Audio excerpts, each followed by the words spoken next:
Alright, so here's the thing. When a headline like Kyle Larson replacement confirmed starts making the rounds, the first thing every NASCAR fan assumes is that something has gone seriously wrong at Hendrick Motorsports. Like, is Larson out of the number 5 Cup car? Is there some kind of fallout happening behind the scenes that nobody is talking about? And look, I get it. That's the natural reaction. But here's what's actually going on.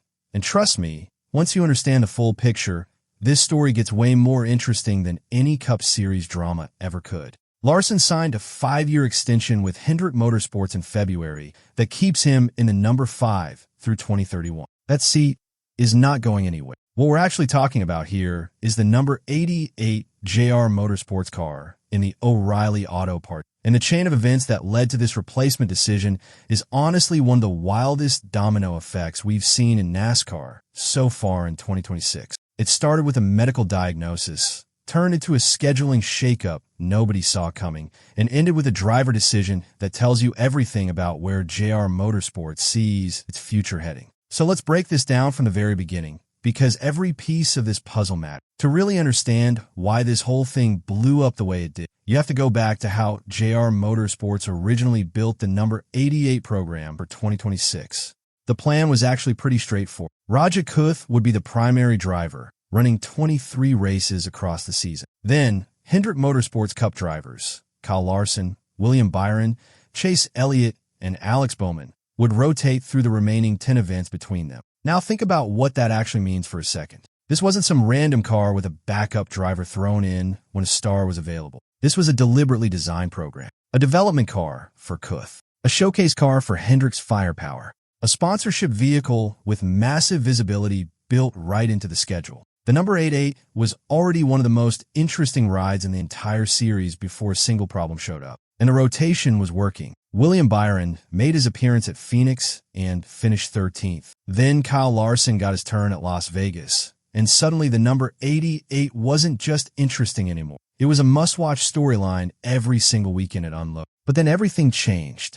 And it changed because of something that had nothing to do with speed, setups, or strategy. Alex Bowman first experienced vertigo symptoms during the March 1st Cup race at Circuit of the. He got out of the car after 71 of 95 laps, and Matt Snyder took over to finish the event. At that point, it looked like maybe a one-week thing, something he'd recover from quickly and get back to normal. But that's not what happened. A few days later, Bowman missed Phoenix because of the diagnosis, with Anthony Alfredo filling in. Then he missed Las Vegas too, where Justin Allgaier substituted in the number 48. And now this had gone from a one-week absence to a genuine multi-race storyline that was affecting both the Cup Series garage and everything connected to it. Here's where the number 88 gets pulled right into the middle of all of this. Bowman was originally scheduled to drive that JR Motorsports car at Darlington. That was his rotation spot, his planned appearance in the number 88. But once Hendrick announced Bowman would miss at least 3 more Cup races, Darlington, Martinsville, and Bristol, that Darlington O'Reilly series disappeared along with. NASCAR then confirmed Larson would replace Bowman in the number 88 at Darlington, right after winning in that same car at Las. So in one move, a single medical diagnosis reshuffled both the Cup Series lineup and the second-tier lineup at the exact same time. That's the kind of chain reaction that almost never happens, and it's the reason this story took on a life of it. Now here's where it gets really good, because Larson didn't just show up and ride around in that car. He made the whole conversation louder by being immediately fast.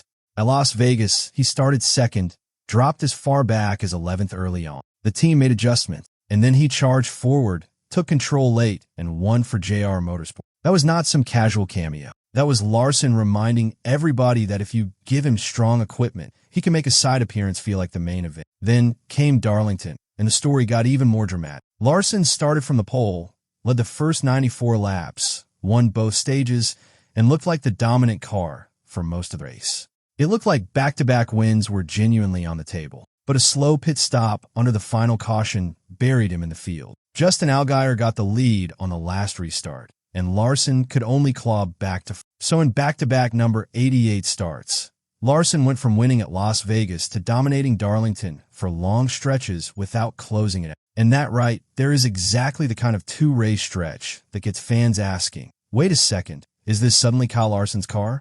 Is JR Motorsports just going to keep putting him in every chance they get? Because from a pure speed standpoint, you completely understand why people thought that. He won one race, nearly won the next, and made the number 88 look dangerous every single time it unloaded. But here's the thing about racing programs. They're not built only around what looks hottest, they're built around the larger plan. And the larger plan here still matters.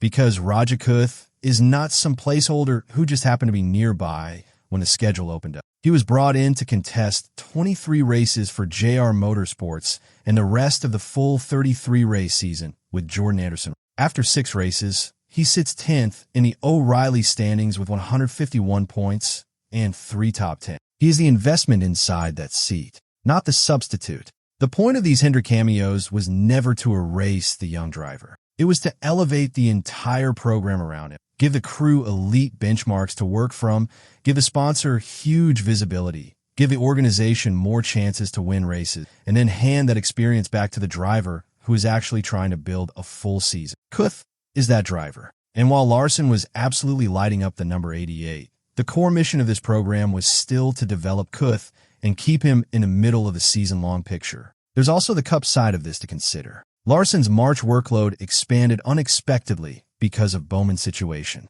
Instead of just making his originally planned number 88 appearance at Las Vegas, he wound up adding Darlington because Bowman couldn't go. Meanwhile, Hendrick has Justin Allgaier lined up again in the number 48 Cup car from Martinsville, and Larson heads into that track with a strong Martinsville trend. He hasn't finished worse than 6th there since April 2022. He has an entire Cup program to focus on. The number 88 was always going to go back to its primary driver. So here it is. Kyle Larson's replacement in the number 88 for Martinsville's O'Reilly Auto Parts Series race is Raja Kuth. NASCAR's official Martinsville entry list shows Kuth back in the JR Motorsports number 88 Chevrolet, which confirms that Larson's March run in the car stops after Darlington and the team returns to the original developmental structure of the program. And on the Cup side, Justin Allgaier remains the relief driver in the number 48 at Martinsville, which means the garage is still adjusting around Bowman's absence, even after Larson's extra number 88 run-ins. Bowmans Vertigo recovery is still ongoing, so the Hendrick side of this story is not fully closed. There are still moving parts there, but for the number 88, the decision is made and it's official. Now, let's be real about something. If JR Motorsports had kept Larson in that car again at Martinsville, the message of the entire program would have changed. It would have stopped looking like a carefully planned share program and started looking like a reaction, like the team was chasing the loudest weekly storyline instead of staying committed to the bigger vision. Kuth is 10th in points. He has momentum. He has a season-long picture to protect. Pulling him out of rhythm just because Larson looked amazing in short bursts would have been the wrong move. This season is about whether Kuth can turn this split-season arrangement into something real by the time the chase picture takes shape. And you don't let that drift because a superstar had 2 great weekends in your car. What JR Motorsports showed with this decision is that they know the difference between winning now and building for. Those are 2 very different things, and good organizations know when not to confuse them. Larson did exactly what a superstar is supposed to do. Showed up, elevated the profile of the car, nearly won twice, and created a 2-week conversation that had the whole paddock paying attention to the number 8. And then JR Motorsports did exactly what a smart organization is supposed to do. They absorbed the disruption, grabbed the benefits, and returned the seat to the driver they're trying to develop. Here's what makes this moment matter beyond just the replacement confirmation. Kuth isn't just climbing back into a race car at Martinsville. He's climbing back into one of the most watched cars in the series right now. The spotlight that Larson built over those 2 weekends, that belongs to Kuth now. Every eye that got pointed to the number 88 because of what Larson did at Las Vegas and Darlington is still pointed there. The real question becomes simple. Can Kuth take everything this number 88 team just showed with Larson and turn it into something big for himself? The crew has been running at the front. The car has proven it can win. The setup has been dialed in under some of the best conditions possible. Now the primary driver gets to walk back into all of that and show what he can do with it. The broader Bowman situation is still unresolved. Hendrick has already said he'll miss at least the Cup races at Darlington, Martinsville, and Bristol as he continues recovering from vertigo. That means the garage is still reshuffling around his absence, and that story has its own timeline that hasn't reached its conclusion yet. But for the number 88, The chain reaction is complete. Bowman's vertigo changed the schedule. Larson amplified the spotlight, and Raja Kuth is the driver officially confirmed to carry that spotlight next at Martinsville. That's the full story. A medical issue, a superstar substitute, and a smart organization that never lost sight of what it was actually